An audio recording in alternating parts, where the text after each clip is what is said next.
Welcome to our Seahawks versus Titans preview live stream. Rob Staton, Robbie Williams here tonight. This video is sponsored by absolutely nobody because we only have 2,000 subscribers. So why not subscribe right now? Do you like how I did that, Robbie? I did. That's good. That's great. That was a great way of cajoling people, persuading them to subscribe to the channel. Plus, if you want to support the channel, super chat away. We've already had a super chat. We haven't even started yet. So we'll get to that in a second. And we jump straight to the super chats as soon as they come in. Otherwise, stick a comment in the live comment section there. We will try and get through as many questions as possible. Let's jump straight to that super chat, Robbie. It is from Yo Mama's Llama. See, Yo Mama is another thing that I can't say as a British person. It just doesn't sound right in our accent. Who wins a 40-yard dash, PC or Rob? Well, Pete Carroll is 70 years old now. So, I am not 70. I would hope to win that race. Robbie, have you got a thought? I mean, they've also added, but Rob's sleek hairstyle adds to aerodynamics, which is true as well. That is another advantage other than age that I would have over Pete Carroll in a race. What do you think? Yeah, I mean, I think it'd be pretty close. I think he might take it, but it'd be barely a win. By a hair's breadth. by a hair. Beard hair. By a beard, yeah. Okay, well, let's get into it. If you want to super chat, feel free, and we can go with surreal questions like that, or we can go with football questions. So whatever you prefer. Seahawks playing the Titans in week 2. Robbie, comprehensive win in week 1 against the Colts. We'll talk a little bit about that as well. But Titans were awful in week 1. Awful. So should the Seahawks fear a response from Tennessee, or are the Seahawks on a path to 2-0 here?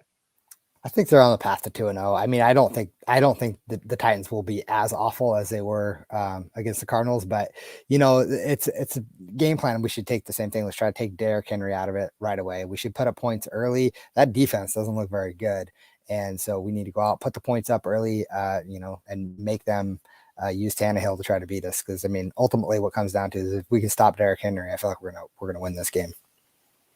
But what is the best way to stop Derrick Henry, though? Because I've got an opinion on that.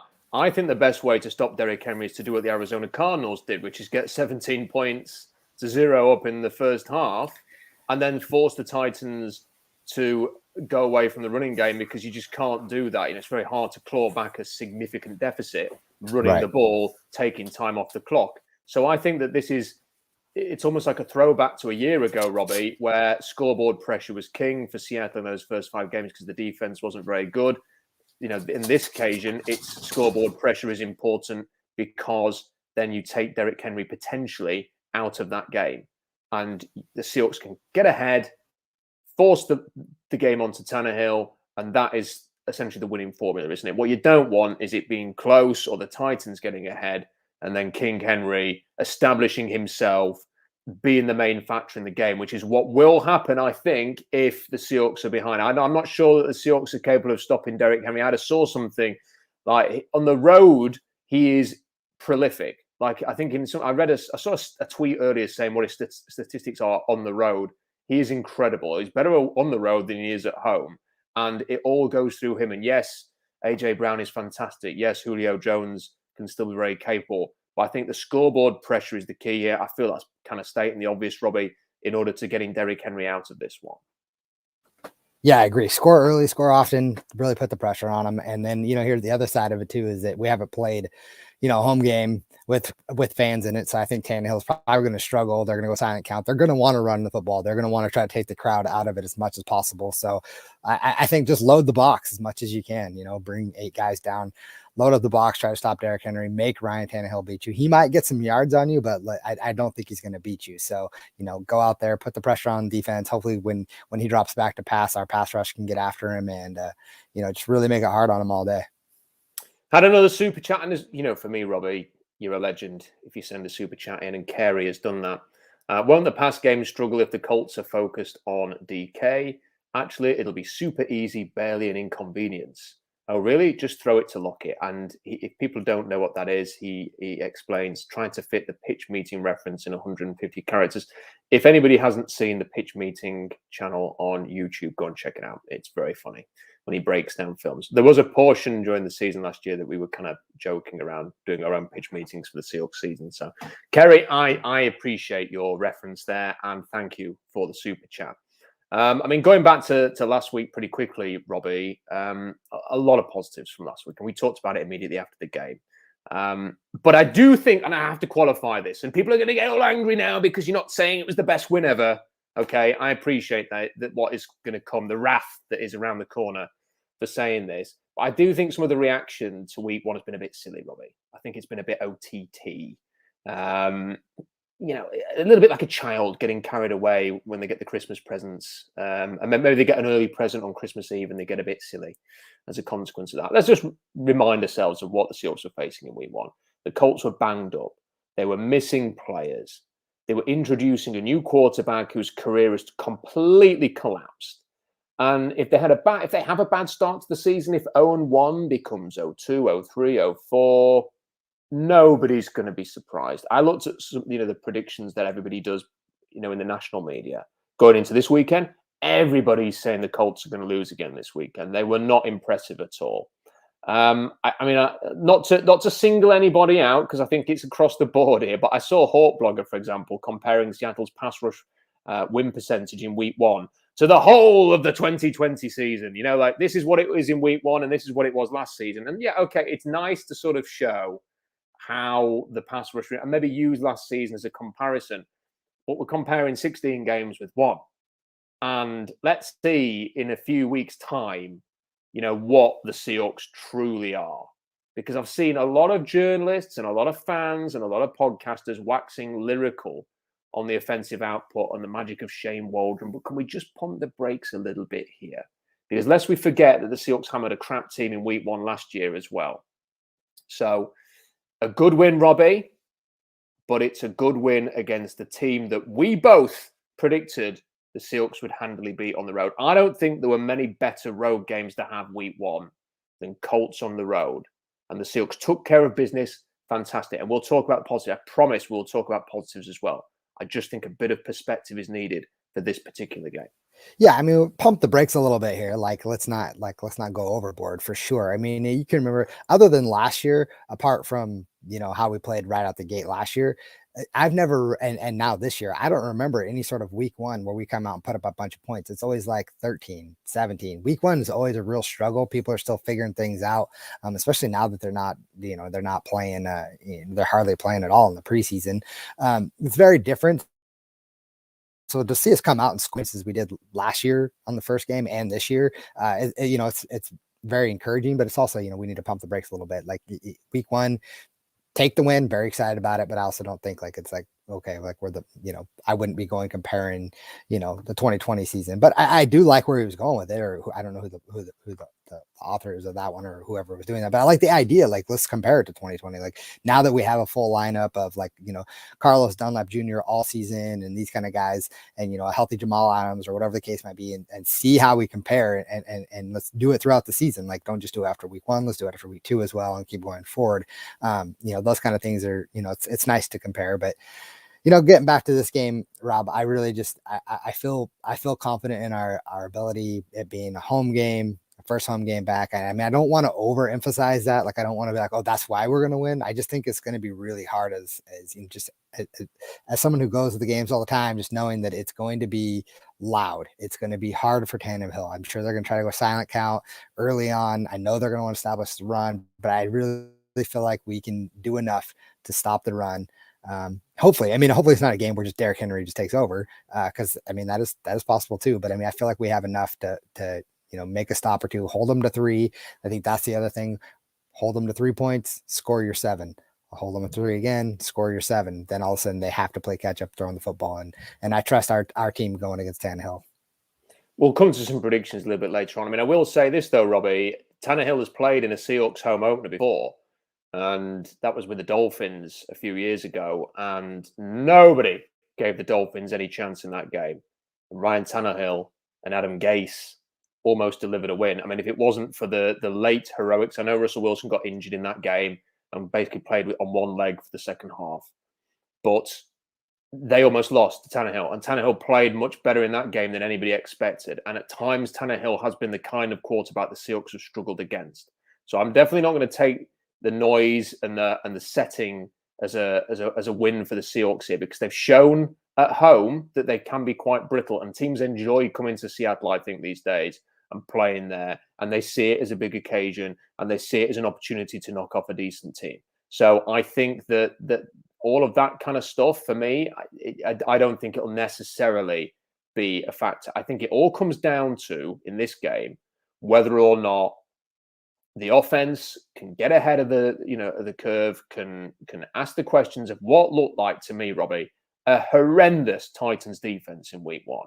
I have no idea what they were doing. I was having a look at some Titans writers and some bloggers today in preparation for this stream and seeing what they were talking about. They were taking screen grabs of the defensive formations. Of basically, there was one shot of a play where they're playing man coverage, and every single defensive back was behind the line to gain, to get the first down.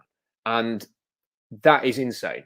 And clearly, to me, they're not. I take from that they're not particularly well coached. And I know Vrabel has done a very good job. He's got them to an AFC Championship game. They did fairly well last year as well. They have done very well against some opponents that the Seahawks have struggled against. I seem to remember they hammered Buffalo in Tennessee, and that was just before the Seahawks were hammered by the Bills. So, they've had some good wins. They've gone to Baltimore and won in the playoffs, for example. So, not for a second saying that Vrabel is a bad coach, but I just looked at they looked like a ramshackle outfit last week, and defensively, I think there are massive opportunities there. Now, the other problem is, Robbie, is if when you make glaring errors one week, they're often the best kind of errors to make, because then you can very much identify what the issue is and repair them. So whether or not they make those same mistakes and whether the Seahawks can anticipate other issues that they can exploit, I don't know. But I think that this is the key to the game. It's whether or not the Seahawks can start fast, get points on the board, as they did against the Colts. They got points, they got ahead on the scoreboard quickly, made it very difficult for the Colts to play their short game, which they were doing. Everything was a friggin' check down. Everything was a Jonathan Taylor run or a screen pass. They had no vertical threat. They couldn't challenge Seattle's corners at all. Seattle's big weakness, cornerbacks, they had no answer to that. They couldn't test the Seahawks there. The Titans maybe will test them there with Julio, with AJ Brown. So I think it's going to be an interesting contest. We'll come to predictions later on. I mean, look, I called out the Seahawks, Robbie, earlier. No, I think call them out. I quantified the win and put into some perspective, because I think that is important. I don't think the Colts are very good. But I want to say what the Seahawks did well. Russell Wilson, superb. Pass rush better than I expected in week 1, albeit against that O-line that was a little bit banged up and had a useless left tackle. I think the Seahawks did a great job masking the weaknesses of the cornerbacks. I think that the way that they played their scheme was very good. The way that they used their safeties to try and cover up some of those weaknesses at corner, got to give them credit for that. Bravo to Shane Waldron for the misdirection. I've very much enjoyed seeing some of those tweets, Robbie, the videos where you've got different players moving in different directions on the snap.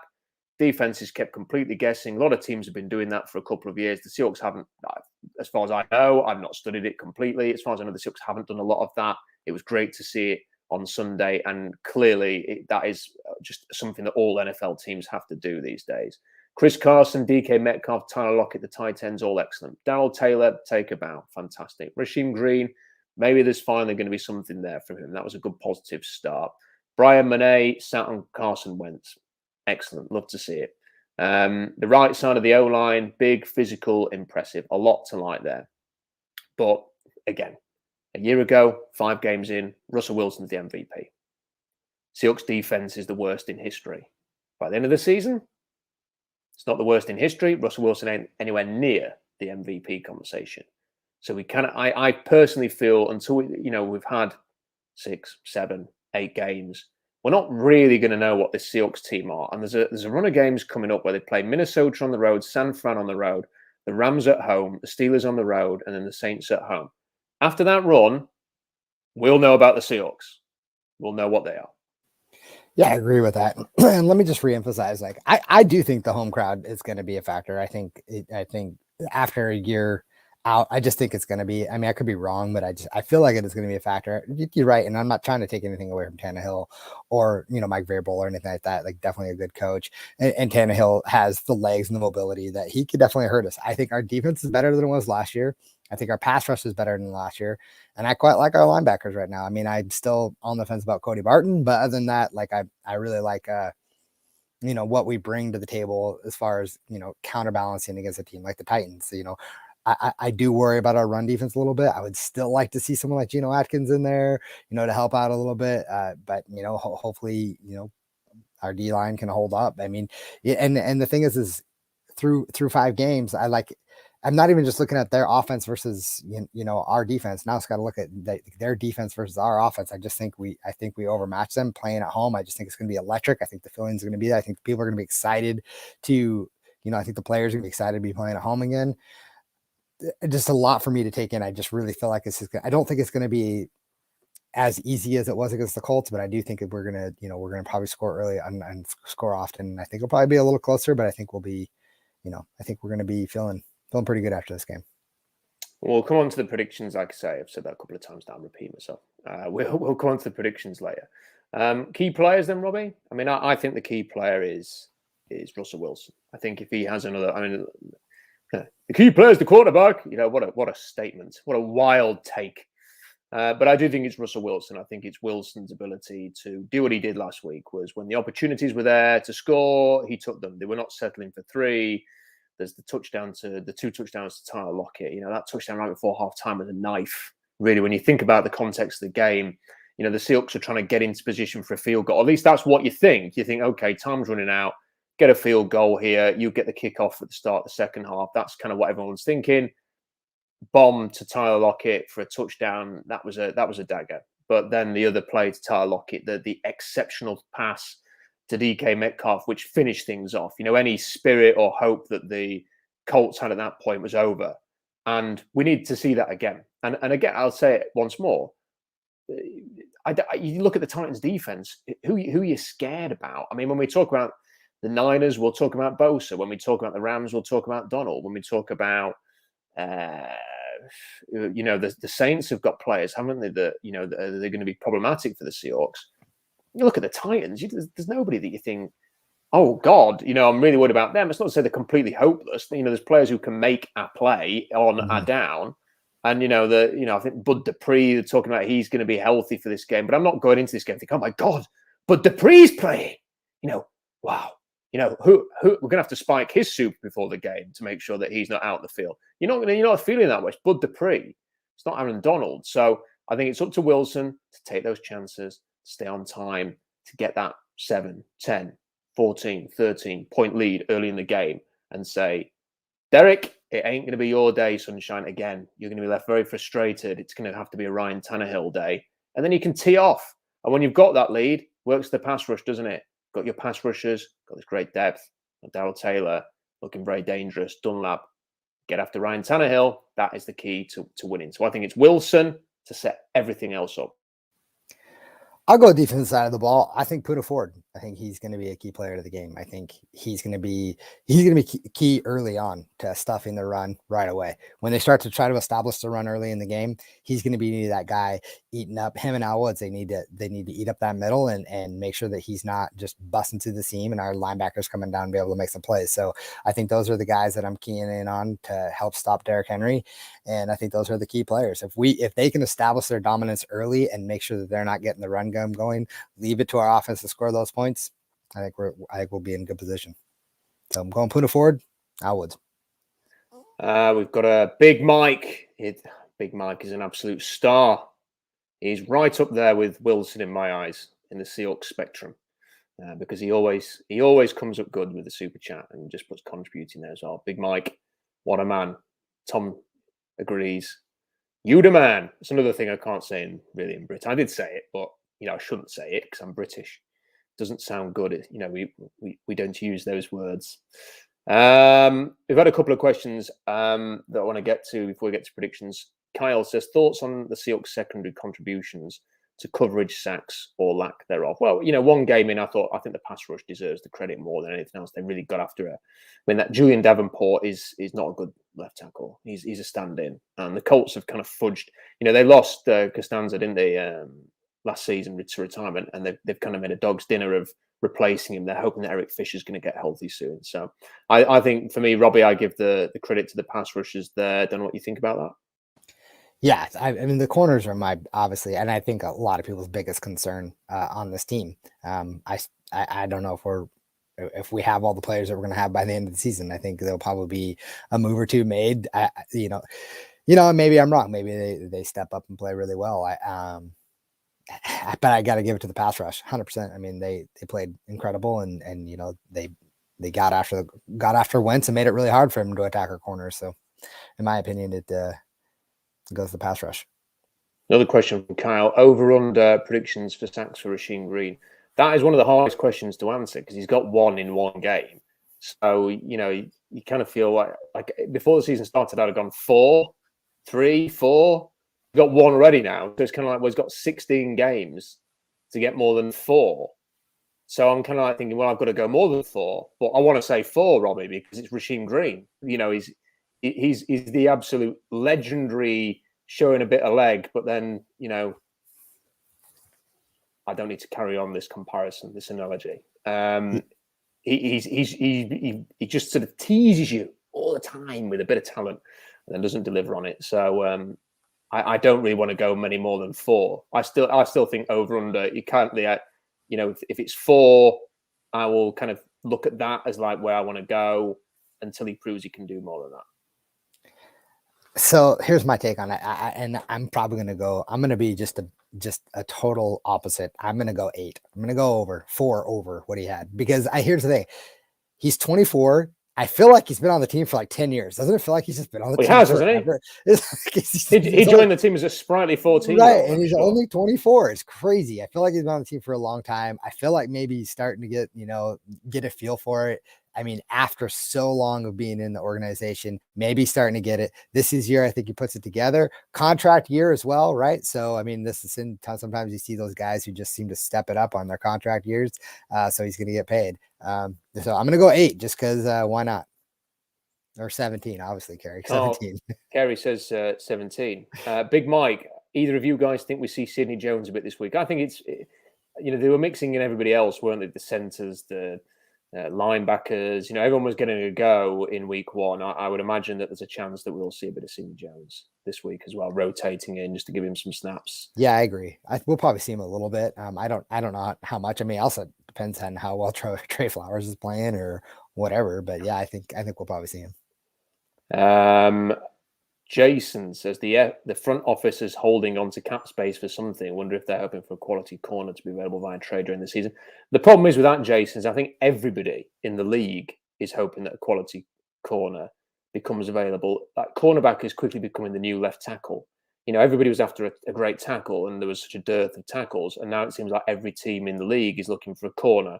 It's easier to list the teams who are completely set at cornerback. I mean, there are so few of those, and we've seen teams reaching in the first round for cornerbacks and taking them very, very early. It's hard to get good cornerbacks, so I don't think that any are going to become available at the kind of price. The Seahawks don't have a first round pick, so it's going to be really hard to get somebody at value.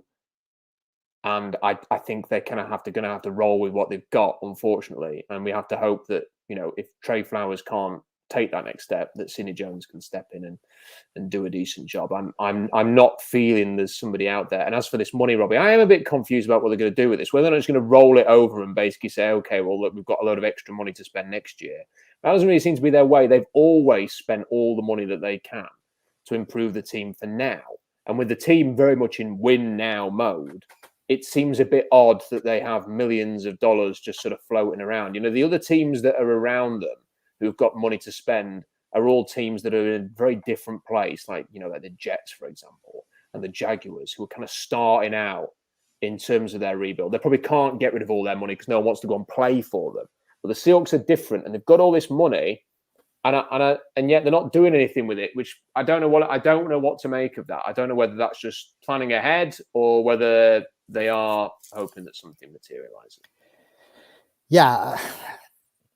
Let's go back to real fast to the corner position. I mean, you're right. The corner position is like becoming super hot topic. I mean, I saw the Niners were having conversations about bringing Sherman back, and I didn't even think he'd play this year at all, if ever again after what happened. So, I mean, there's a lot of teams are in need for corner right now. So I'm not really sure on that. The money thing is weird. It's a different aspect this year, right? I mean, having it be in a situation where you're holding on to this much cap, you kind of wonder, on this much cap space, wonder what they're doing. But you also have to wonder, who are they going to go spend it on? I mean, they're not going to just give it all to Geno Atkins, or, I mean, who else are you going to go out to get? What are you looking for? That's kind of thing. I mean, what are you going to spend it on? What positions are you looking to spend all that money on? So I don't really know. I mean, it's nice actually to have a little bit of cap space and feel like, if we needed to make a move, we could. But I'm not really sure what they're holding on to it for. It's very interesting. Will be interesting to follow that over the next few weeks. Adrian says, what do you make of the Darrell Taylor situation now? I've got the feeling some people are already treating him as the next Frank Clark. Well, I hope people aren't treating him that way, because that was pretty unfair, on Darrell Taylor to sort of put that expectation on him. Let's just, again, have some perspective here. This is a guy who's played one NFL game, and it's a really positive start. But we don't have to start comparing him to Frank Clark, who had a very successful time in Seattle and then has been to 2 Super Bowls with the Chiefs. Regardless of what people think about the Frank Clark trade now, people easily forget that he basically was as important as anybody really in getting them to the first Super Bowl with his run of sacks. He had a big game in the Super Bowl. I think if you spoke to the Chiefs front office, even given Frank's troubles right now, they would say we wouldn't regret anything, because they've been to 2 flipping Super Bowls. So let's not compare Darrell Taylor just yet. Let's give him a chance to settle in, develop, have a string of good games. For me, this is his rookie season, and if he can contribute even a little bit, then that would be just fine with me. And he's off to a really good start, so good for him. That's what I would say about my thoughts on Darrell situation. Taylor is I'm just excited that he's playing. I mean, after how I was feeling about him last year compared to how I'm feeling about him now, I'm mostly just excited. So I don't want to really compare him to anybody, but I'd love to see him just get a lot more snaps. And what I really don't want to see is them overusing him and try to, throw him into, into coverage. I'd like to see him with his hand in the dirt and get after the quarterback. And I saw that pass rush it wasn't just speed. He bull rushed that right tackle, and it was pretty nice. So I'd like to see more of that. Got a question from Tom here, which says, what was your take on them bringing Cody in for a few snaps? Okay, this is my take on this. Robbie, pretend to be a journalist at the Seahawks press conference and ask me how Cody Barton got on, and I will recreate Pete Carroll's answer to that question in a fantastic performance right now. So go on, you're Greg Bell or Brian Bob Condotta. You pretend to be them, and I'll be Pete Carroll. Go on, ask me how he got on. Okay, Pete, tell me about Cody and how did he play?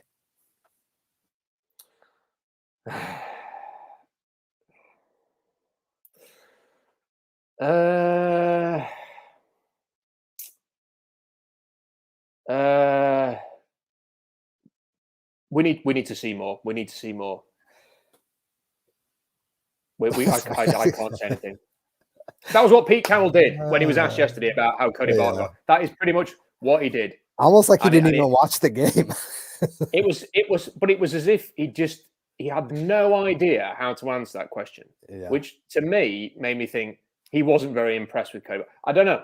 To me, it made me think he wasn't impressed with Cody Barton, because if he, what Pete's usually like, he'd go, "Oh yeah, he did great," or he just said something, but he had a long think about how he was going to answer that, and then kind of just sort of said, "Oh, we need to see a bit more," and to make it. And I was like, that's not a Pete Carroll answer, that, which makes me think they're not. I don't know. I'm not feeling the way he answered that.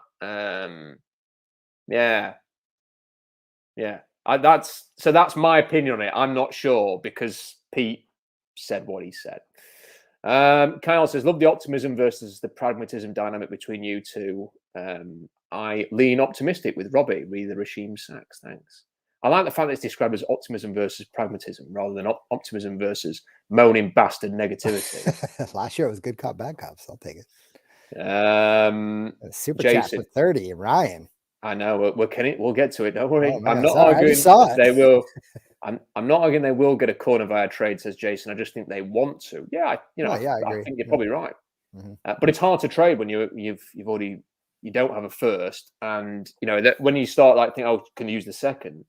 I'm not sure that as much as they were willing to kind of write off the last draft, I don't know if they want to do it back-to-back years, which is what the Rams have kind of done, isn't it? We know that they're willing to overspend for trades. Yes, we do. We're well aware of that. Okay, Ryan, we'll get to the Ryan, my man. Yeah. You are the man, Ryan. You are the man. Thank you for that very generous super chat. You are a star in my opinion. There's a question below as well. Right. There is. Really appreciate all of the takes here and the constant content. Would love to hear what you want to see schematically from the Hawks on offense to take things to the next level. Well, for me, Robert, it's what we saw against the Colts, which was the misdirection. For me, that is the one thing that has been missing. You see so many teams do it so successfully. It's one of the reasons why I really was pleased about the Shane Waldron. I know that we kind of, on this podcast, have a reputation being, negative, or I do, but what did we just say when Waldron got the gig? We were very positive about that. And it's because I wanted to see these kind of things that teams have been doing. And it's very hard when you've got like players running this way, players running that. You've got your linemen moving in different directions. The defense, there's chaos behind the line of scrimmage. And then on the snap, and the defense doesn't know where to go. And you can exploit that. And we see the Chiefs do it. We see the Rams do it. We see all of the teams that are these high octane offenses do it. And you see it at the college level. And the Seahawks did that on Sunday. And again, I'm not saying that it never happened in Seattle. I have not gone and studied. I know there are people out there who pore over the tape, Robbie. I am not that kind of person. But I kind of like to follow and read what other people say. And I will watch the games myself. I've rewatched the Colts game and I could see the misdirection. I've seen it expressed on Twitter that that's what was happening. And I think that is just something that the Seahawks can benefit from. And the other thing I'd like to see schematically is I was a bit worried on Sunday that DK Metcalf just was like completely out of it. And that was one of the complaints last year, Robbie, that was that there were certain games where he just wasn't involved at all. And you've kind of got to find a way to get him involved. And they did. In fairness, they did get him involved in the second half. Even when a team says we're going to take him away, I don't think you have to let them take him away completely just to get, because you've got Tyler Lockett and tight ends and a running back. So one thing I like to see is DK running across the formation, running across the field. You can create separation that way. He scored his best touch. I've harped on about this. He scored some fantastic touchdowns running across the field. I'd love to see a bit more of that as well. But I thought that was a fine start for Shane Waldron. And I hope the other thing, I know this is a long answer from me. The other thing I would like is there will come a point, Robbie, when teams have kind of got an angle on what the Seahawks are doing. And that'll come after 5, 6, 7 weeks, which is what happened last year. Do they have, subtle adjustments just to keep teams guessing? That's the other thing for me. Yeah, I mean, so mine is a pretty simple take. I felt like I could call Brian Schottenheimer's plays before he ran them. I've said this multiple times. I feel like he was very predictable, just being predictable. I feel like this last game, I couldn't predict what they were going to run, and it was incredible. And I love all the misdirection. I'd love to see that keep going, and and being able to adjust. I think that's the other thing I just want to see. When whatever he's trying isn't working, being able to adjust on the fly, not waiting until halftime or waiting until the fourth quarter when it's just like almost too late. Like adjust early, adjust often, be prepared to like change the scheme up a little bit if you have to. That's what I want to see. But overall, I was really impressed with the way we started out in his offense, and I hope it keeps going. This one says we will trade for Gilmore, Robbie. I'm not sure about that. It's just going to cost so much. I got a little gut feeling that might be the case too. Depending on where we're at and how we're playing, I could see us just like, I could just see John just being like, well, here's our second, give us Gilmore. This is our week. No, and I could see him do it. I could see it. Well, that would be something says that. Like, I don't know. I'm not saying it's a smart move. I'm just saying something inside me tells me that's something they might do. Okay. Depending on how they pay. Not saying it's a good idea. So Stephen Gilmore is 31 in 3 days' time. 31. I do not want to trade a second-round pick for a 31-year-old cornerback who is going to expect to be paid. And furthermore, how much trouble have outside cornerbacks had coming in and doing what the Seahawks want them to do at cornerback? Are you then going to have a guy come in at great expense and then not pick up the technique? And Gilmore's a great player. He's the type of player for me, Robbie, that if the Seahawks had signed him in free agency when the Patriots did, fantastic. You know, they got him when he was about 26, 27. What a move by Bill Belichick. Hats off to him. One of the best moves in free agency in recent history. I don't want to trade massive stock for him. I would rather. I mean, equally, I don't want us to be terrible at cornerback, but I just don't want to see this kind of investment. I think eventually you're going to have to build through the draft at some point, and that includes picks in the first 3 rounds. In the first 2 rounds, it can't just keep going and going. You know, that I don't know what the situation is now, but you're going to have play. I mean, you've got Dwayne Brown out of contract in the offseason. You've got Quandre Diggs out of contract in the offseason. DK Metcalf is going to expect to be paid in the offseason. You know, having all of that and then not having any picks to replace them with if you do lose any of those guys. But then, by the way, not having as much money to pay them because you've had to pay Stephon Gilmore is just, it's so short term. It's so short term. And I wouldn't want to trade a second round pick for Gilmore personally. And don't get me wrong. I'm not saying I would like to. What I'm saying is, you said it, win now. You said it earlier. We're in a win now situation. They have that mentality. I could see them being like, we'll worry about that later. That's all I'm saying. I think it could be wrong. I think it would be too. I agree. I'm just saying this is one of those things that kind of sits there and lingers, is like knowing who's a good corner that's kind of available. I mean, he's out for what, 6 to 8 weeks anyways. So nothing like that would happen anytime soon, but yeah, whatever. If they wanted to like just make some savings or whatever, or get a pick because they were going to lose him, then fine. You know, a 4th, I'd be down with that. Yeah, but here's the thing, Robbie, is that, you know, in the past they've got Dwayne Brown for a 2nd and a 3rd, which is a great trade in hindsight. For God's sake, just re-sign the guy. If he wants to play next year, get him on a deal. Do it now. Do it right now. They've got Quandre Diggs for a 5th. They got Carlos Dunlap for like a 7th or something stupid like that. So hopefully there's another one of those trades, because in fairness to the Seahawks, as much as I've complained about their roster construction in recent years, they've played absolute blinder with cheap veteran trades in that time of the year. I mean, obviously made one very expensive veteran trade as well, but they found good value in the season for players like that. And maybe there's somebody that we're not really thinking about right now who could come in and just have that impact. Or maybe it's somebody we don't expect, like DJ Reed, who kind of emerged last year, who could also do that. Jason says, did you see that tweet showing all of the different kinds of misdirection in the new offense? It was really eye-opening. I did see it. Referenced it a couple of times. It was worth watching. If you can, I don't know what the account was. If someone who knows wants to drop it in the comment section, I'm happy to share that so people can go and dig it out and find it. Kerry says he'd like to see some jet sweep motions for DK. Getting very creative. We've had a couple of questions about how to support the channel from, I think Ryan was one of those who dropped in the super chat. The best way to support the channel is just to watch the videos and visit the blog and comment. Honestly, don't feel obliged to do this. As much as I love the support and it means a great deal, just subscribing, telling a friend, spreading the message is more than enough. Trust me, because I think we have some good Seahawks content. So the more people who check it out, the better. And if you haven't, just going to say this right now, if you haven't read Chaw's posts this week, you should. Yeah, it's amazing. It's incredible. Curtis Allen's post, Curtis Allen's work doing the sort of the preview in the next game, what to look out for, the watch points is the best Seahawks content you will get out there. So totally agree. Again. So go and check that out. And if you want to help, it's Patreon. The links are on the blog, or you can just help us out with the super chats here.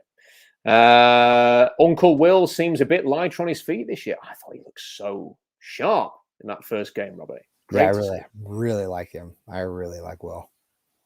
Really sharp. We've had another super chat from your mama's llama, and it is llama. It's not llama. Which would go with mama, llama. I don't. Again. Over under 35% Carson has more yards than Henry. Well, that's tough because Derrick Henry had like about 2,000 last year. Yeah. So Chris Carson's always liable to miss a game or two. So I don't think it's very likely. But that doesn't mean that Carson can't have an amazing year. I think he probably will. If he stays healthy, he will have an amazing year. It's about staying healthy, isn't it, Robbie? And that's just, he's not been able to play a full season. And look, right now, I'll say if he plays 12 games this year and contributes in those 12 and he's healthy for the playoffs, I couldn't care less if he misses 5 games. I like Alex Collins. I want to see big Alex Collins in this game on Sunday. See his pennies hurt already. So I would like that. Gilmore is a man corner, if I remember correctly. Mid-round pick for Gilmore, a 4 and a 5. Well, that would be very generous from Bill Belichick. I'm not sure that Bill is that generous. Big Mike says Kerry Williams doesn't like your attitude, Rob. I like that. Quinton has entered the chat. Well, get out. Get out, Quinton. You had your chance. Now it's gone. Back to Detroit for you. Kyle says, agree on no Gilmore. Seahawks obviously aren't afraid of expensive trades. However, they are always for 26 years young players. I just love the idea. If someone could come up with a really creative trade for a young cornerback right now that includes this, I will listen to it and I will embrace it. It just seems to me like there's so few. Like, have you seen that Jeff Okudah he's out for the year? The number 3 pick last year for Detroit. I mean, he's out there bringing Dunbar back for that reason, seemingly. Mm-hmm. The Niners are desperate. I think the Saints have just paid Marshall Lattimore like $100 million because they don't want to end up desperate. That's basically, It's like, oh, crap, we don't want to be like them, so we better pay this guy.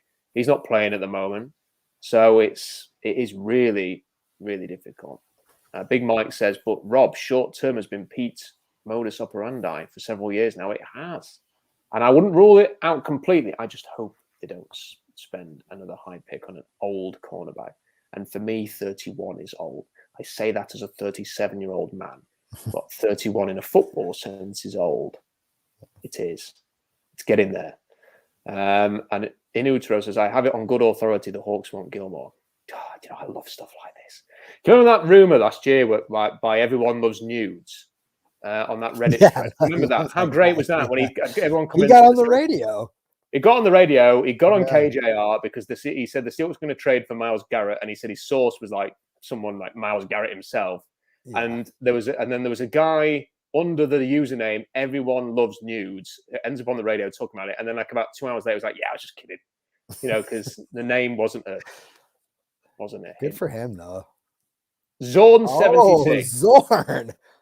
Wow, the man, Zorn.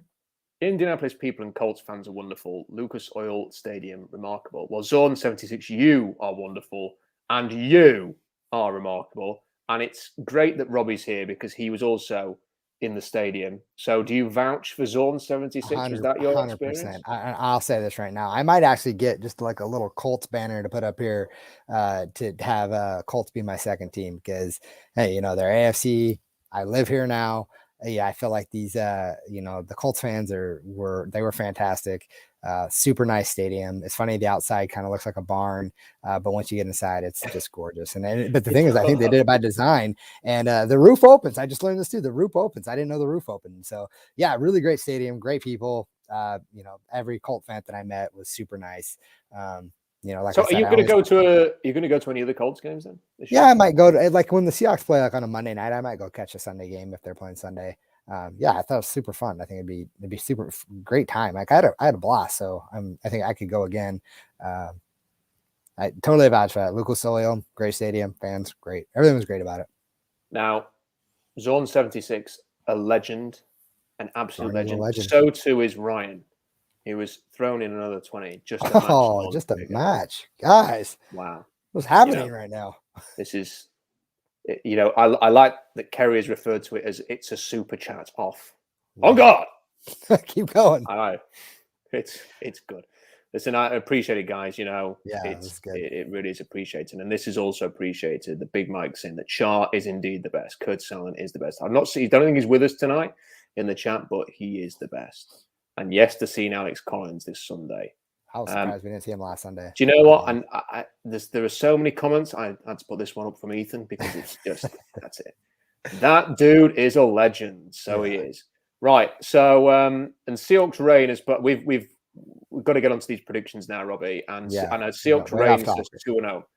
So I am going to predict not just a Seahawks win, but a handsome Seahawks win on Sunday. I think it is going to be. I think we are going to see that scoreboard pressure, and I think it is going to be a lot like last year in terms of offense. But I think the difference this year is the defense isn't going to be a car crash. So I think that what we're going to find is I'm going to go for Seahawks 34, Titans 17. That's what I'm going to go for. What is your prediction, Robbie? Yeah, I think it's gonna be a little closer. I'm gonna go Seahawks 31, Titans 24. I think they'll get a late touchdown. It probably won't be as. I think the score will be close, but I don't think the game will be as close as the scoreboard will be. Yeah, I went for a big score just because I just feel like the Seahawks could easily have scored more points on Sunday, and I think maybe just that first game. They were getting into it a little bit. I think they'll have something up the sleeve in this game. And I think they'll score a few more points than against the Colts. And I do think that they'll get ahead early. And that is what will prevent the Titans from doing what they're doing. And I think the Titans and the Colts, to an extent, are in a similar position. I think they might have slow starts and be slow burners. And then as the season goes on, they might come into their own. And they can afford to probably in that division as well. The Jags aren't going to, certainly aren't going to cause any issues there, really. So, I think that they will have a chance to get back into the playoff race after a slow start, and I think that that's what will happen. I wanted to finish, Robbie, with, and if anybody wants to chuck in a quick prediction in the live chat, we will certainly put those on just before we finish. But before we ended, Robbie, I wanted to throw in a few draft notes just from, there's been a couple of college football games. I wanted to just share some thoughts from observations that I've had before we wrap up. First things first, really poor QB draft. I know that people are talking about Spencer Rattler, the North Carolina quarterback, the Nevada quarterback, the Liberty quarterback. There's a lot of quarterbacks being talked about, Robert. If you need a quarterback next year in the draft, forget about it. I think the market for Deshaun Watson, I think the Houston Texans probably got a lot of criticism for holding on to Deshaun Watson. I'm going to suggest something outrageous and claim that maybe the Houston Texans know what they're doing in this instance. I know that's stuff. I barely believe I said it, but I do think they know what they're doing somewhat, and that they know that this is going to be a bad quarterback draft, and they're going to get a king's ransom for Deshaun Watson in a year's time when there are desperate teams who need a quarterback. Maybe some of those legal issues will be resolved with Deshaun Watson, and they'll be in a better place to make a trade. I think that's what's going to happen. Aaron Rodgers' trade value is going to be through the roof as well, because everybody expects that this is last year with Green Bay. So I think the quarterback draft is really poor. And I think it's a bunch of mid-rounders. I don't think Spencer Rattler is anything special. There's nobody, I've not seen anybody who I would bang the table for, Robbie, in this quarterback. Yes, still plenty of time in the season that can change. But right now, very poor quarterback class. Limited top-end talent overall, I'd say. There is not those sort of 5, 6, 7 star players this year that you think they're going to go in the top 10. There's opportunities for players to emerge, but I don't think this is necessarily going to be the best draft ever to have a top 10 pick unless you're picking right at the top. And you've got your Thibodeaux and people like that. Derek Stingley Jr., the cornerback at LSU, is going to fly off the ball because they need a cornerback. Don't think it's a great top 10. Better tight end class than recent years, weaker wide receiver class than recent years, some decent trench players. Here are the players that I've kind of caught my eye a little bit so far with the potential to go very early. Aidan Hutchinson at Michigan is a terrific player. He's been underrated. People talking about him as a late first-round pick. I think he's a top 20 pick. If he stays healthy, I think teams are going to love him. Plays with his hair on fire, great athlete, terrific player. Thibodeaux is going to go early. Stingley's going to go early. Kyle Hamilton at Notre Dame is probably going to go quite early. He's a big safety, but he glides. He's not really that big physical safety. He's more of a flies around, very athletic, very, very linear sort of player. Jordan Davis, the defensive tackle at Georgia, people are sleeping on him. He is amazing. Go and watch the Clemson game. He's about 365 pounds and he shoots gaps like he's 290. And he can stack. He can play the run very well as early down player. That might impact his start. The fact he's more like first, second down, comes off the field on third down. But he can stunt and he can shoot gaps better than any big defensive tackle I've ever seen. So, especially at his size, I think he's bigger than Vita Vea. He was, was more athletic, but I think Vea's slightly different body type. Trevor Penning, Northern Iowa tackle, superb, top 20 pick for me. Northern Iowa don't have many high picks, but he is a superb left tackle. And if he works out well, sky's the limit for him. Jalen Catalon, redshirt sophomore, safety at Arkansas, leads the Arkansas defense. They've had a great start. They've got a tough run of games coming up. If he can impress there, can go very, very early. And just a few sort of lesser names who aren't going to go early, just to sort of watch throughout the year.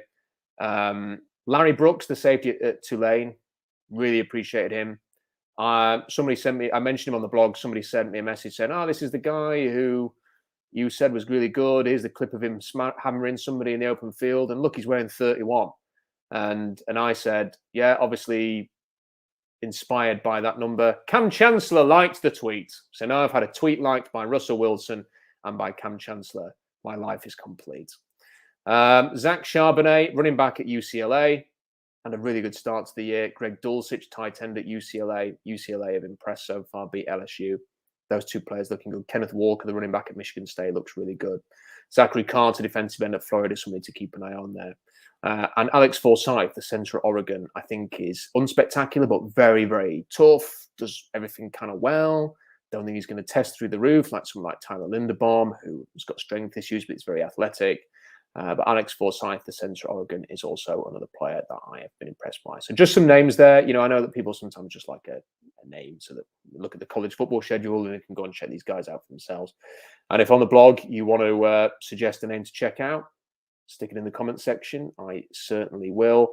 There's a lot of comments, Robbie. Should we just run through some of these before we finish? Jason says 17-13 Seahawks. Weather's supposed to be messy. Oh, no. Didn't take the weather into account, Robbie, in my prediction. Yeah, I didn't either. I forgot about that. Forgot about that. Might be over egging the pudding a little bit with my prediction, knowing that. Big Mike says Hawks 30, Titans 20. Harry Murray says Rob finally got a new hat. Two legends, keep up the good stuff. I've got quite a few hats. Just have a favorite hat and tend to wear that more than others. But yeah, I have got a new hat. This is a new hat. This one says, don't get Pete and Co. all excited about QB trades, Rob. Yeah, I suppose there was one name I missed out on that list, wasn't there? On trade value for QBs. Oh dear. We'll not go there today. Go Hawks says 21-17 since there is rain is forecast. Isn't that Hutchinson kid at Michigan a relative of Steve Hutchinson? I don't know. I know his dad played for Michigan. I don't know if he's related to Steve. Tom says, Whittemire, the Titan at Tech, yeah, he's going to go early. He's a really good player. Ethan says, how high do you think Isaiah Spiller goes? I need to watch more of him. I'm not quite, from what I've seen so far, not quite as high on him as some people. But yeah, I need to see more of him. I hope there's the updraft DT in the second next year. I'm always down for a bit of trenches early in the draft. Neon Rain says Seahawks 28, Titans 17. Man, Neon Rain, I like your that is a icon there. That's sick. Avatar, is it? That is great, Avatar, whatever it's called. I like that. He needs to get like a Kraken one in there now. Yeah, you gotta add the Kraken, I guess. But although could go for Canucks because, of course, as a former Vancouverite, that is the team of choice. Why says C31 10 17. This is very positive. I can feel no one's predicted a Titans win yet. Another one for the Seahawks 27-24. Zorn 76 31-20. And that Titan D is god awful. I don't see how they stopped Seattle from doing anything Seattle wants. I think that's a point to close on, Robbie. I think that's going to be the case. I think that Titans D is there for the taking. So time for Russell Wilson to what's that word? Oh yeah, cook. Yeah. Okay. Hey, thanks for all the super chats today. You guys, that's awesome. Appreciate it, guys. Listen, fantastic. And thank you for all of your support. And listen, if you want to help us even more, subscribe to the channel. Like the video, spread the word, and that always helps. And listen, we'll be back after the game. We'll do the instant reaction. I think Adam Nathan's going to join us for that as well. Nice. And thank you for all of you guys joining in. And we'll see you next time. Do you want to say go Hawks or something, Robbie? Go Hawks. It's kind of what people do in it. We'll see you next time.